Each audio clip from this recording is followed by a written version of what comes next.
futa électricité mai tozo futa aucun jour nzambe yo ofutisa biso ezali pema. Seigneur, toza reconnaissant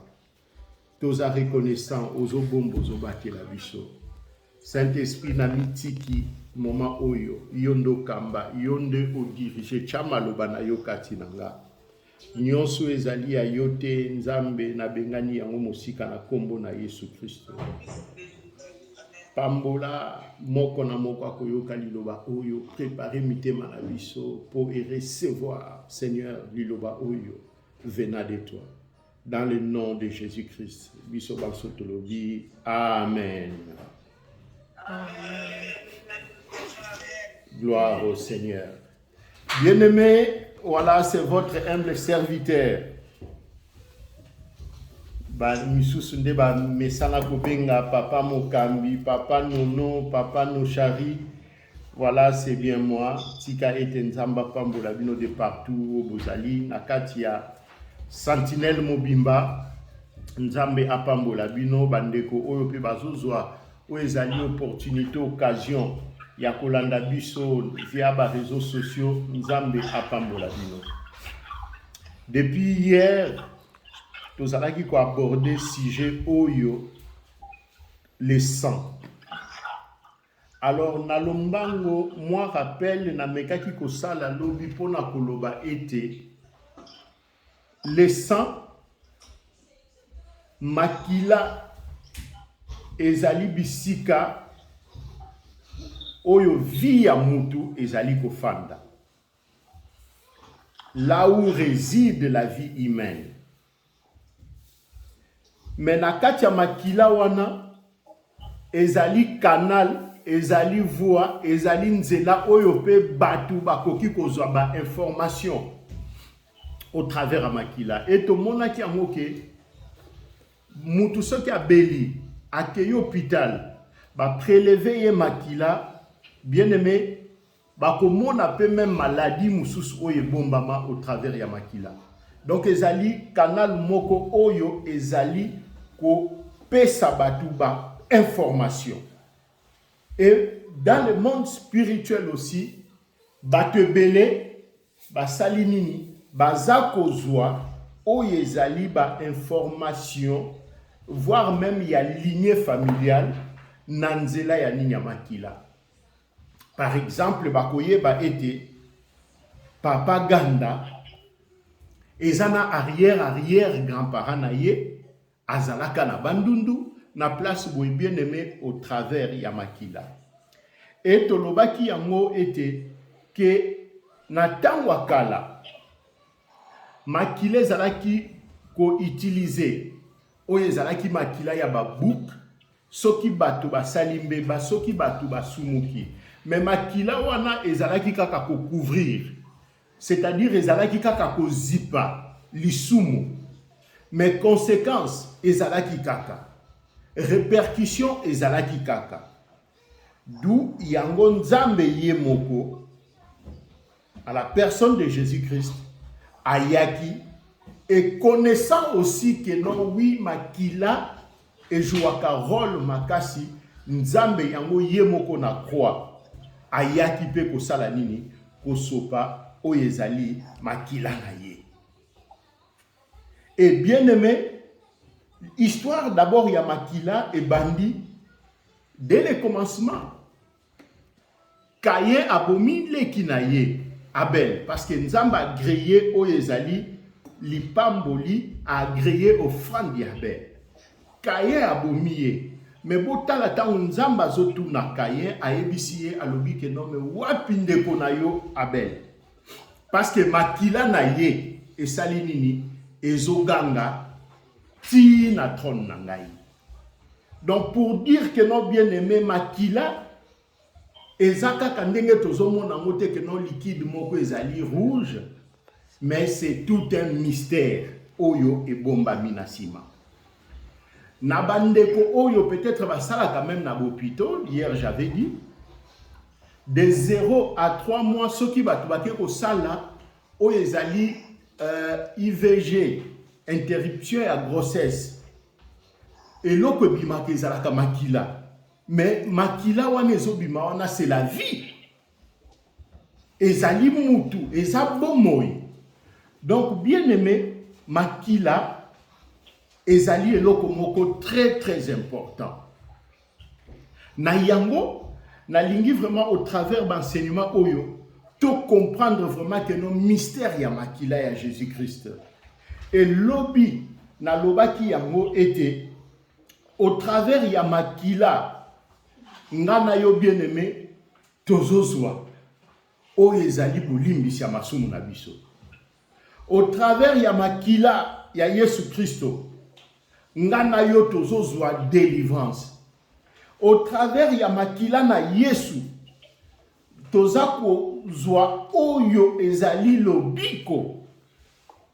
Donc le sang de Jésus bien-aimé ezako jouer rôle ya makasi. C'est pour cela makila ya Abel ezako crier vengeance, punition.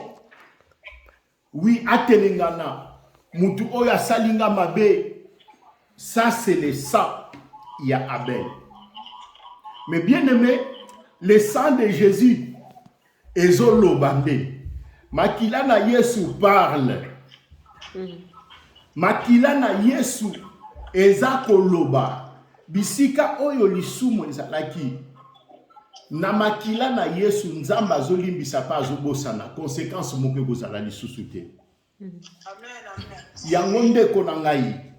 Na lingi vraiment pendant l'enseignement oyo o tala oyo ezali importance oyeba ya makila na Yesu Christo. Il est allé à la croix bien-aimé azwaki nyonso oyo ya biso masopaki makila. Mais pourquoi? Parce que esenginga na yo au travers geste wana ya makila na Yesu tozala libre. Au travers makila wana ngana yo ba chaîne lisusu et régner katina bisote. Le sang de Jésus nous délivre. Le sang de Jésus nous donne la victoire. Le sang de Jésus ezako guérir biso na ba maladie nyonso tu. Ezako pardonner. Le sang de Jésus ezoya komemela biso pe protection. Et totalaki yango lobi ete bana Israël. Nzamba lobi azo punir maintenant 10e plaie oya égyptien. Bien-aimé, na makila na Yesu, soki to beleli, ata problème ngo ezalaki ndenge nini. Pharaon ako résister te parce que le sang de Jésus ezana nguya bien-aimé, ya koleka. Nzamba lobi kazo frapper bango na 10e plaie. Alobi que le premier né yabana Égyptien nyonso tu akokufa. Ezala babibwele biloko nyonso tu. Mais pona bino bana Israël bosala nini? Bochasini na balento na bino oyo ezali ya makila. Tango ange de la mort akoya asala nini soki amoni makila o puissance na yego sila koleka à côté de ma place wana te.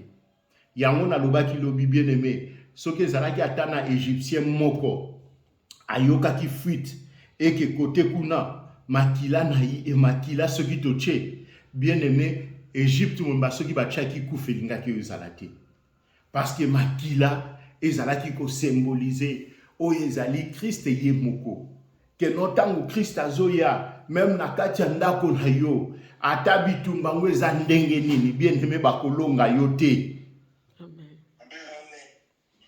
Makila na Yesu, bien aimé, ezali arme spirituelle moko ya makasi.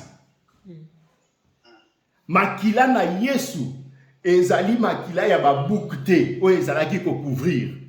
Makila na Yesu, bien aimé, eleki même bombe Hiroshima. Eleki même ba missile oyo tozoyo kalilo Poutine azo menacer mokili. Makila na Yesu ezali arme moko très très très très efficace bien aimé. Amen. Merci. Christ aye. Lelo oyo bien aimé. Na ebite soki papa na biso papi azali ou sœur na biso Keliane na moni azali. Oh, nzamba pambola bino, nzamba pambola bino. Lelo, nalingi na aborder rôle moko oyo makila na Yesu d'abord eye. Bien-aimé makila na Yesu asopi yango d'abord pour à réconcilier biso na Nzambe. Là où il y a une séparation, mes bien-aimés, là où il y a eu des discordes ou des disputes, avant même que non, arrangement et salama, avant ma cambunion surtout ezonga en ordre, bien-aimé, il y a toujours un prix à payer. Je parle même pour les hommes ou les femmes mariées. S'il y a des incompréhensions qu'au soin et tout, il faut se réunir autour de la table, discuter. Tobo yokani et salanini et zonga. Et beaucoup monde a lobby maman oui azane sengo alambeli pe papa plat oyo papa lingaka. Pourquoi? Parce que ba solo la ki ba chaki makamunyo soto. Oui bien aimé, nzamba yebi ke to sumukaki. Nzamba yebi ke to zalaki éloigné na présence na ye à cause ya lisumu na biso. Et nzambe na bolingo na ye alobini ni ke non te. Nakotika bango boyete. Nzambe ye mokwaye. Il faut d'abord à réconcilier biso. Il faut d'abord boyo kaniwana ezonga comme ce fut le cas dans le jardin d'Éden. Dans le livre ya Colossiens chapitre 1er verset 20 à 21.